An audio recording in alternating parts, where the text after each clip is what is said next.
Environnement maintenant, parce que de plus en plus d'agriculteurs prennent leur distance avec les pesticides.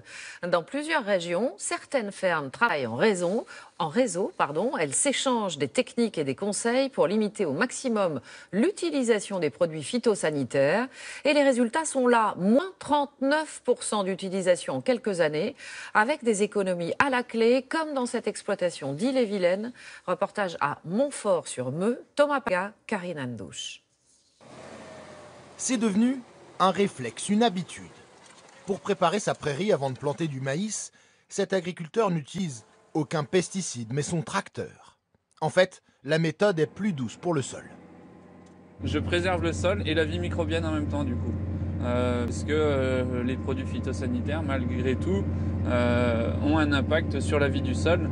Et dans la mesure où on peut éviter cet impact sur la vie du sol, c'est pas plus mal. Cet élevage de 95 vaches participe à une expérimentation. Avec d'autres troupeaux, l'idée est de mettre en commun les bonnes pratiques pour réduire les produits chimiques. Pour René Julien Collin, père et fils, l'objectif est atteint. Depuis 2009, nous avons baissé de 39% notre utilisation de produits phytosanitaires.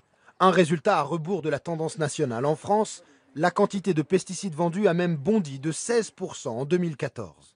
Pour le coordinateur de l'expérimentation, l'explication est simple. Les agriculteurs sont trop souvent conseillés par les vendeurs de pesticides eux-mêmes. Moi je ne vends pas de phyto, donc ce qui m'intéresse c'est pas de vendre et donc gagner de l'argent par les ventes que je peux faire. Et ce qui m'intéresse c'est d'accompagner les agriculteurs pour répondre mieux à leurs objectifs. En utilisant moins de produits, les Collins réalisent une économie modeste. 2 500 € par an. Ils ne vendent pas plus cher leur lait, ils ne sont pas reconnus par un label, mais pour eux, là n'est pas la question. C'est une adhésion de principe, effectivement. On se doit aujourd'hui de fournir des produits de qualité à nos consommateurs. Seules 1900 fermes en France ont adopté ces pratiques.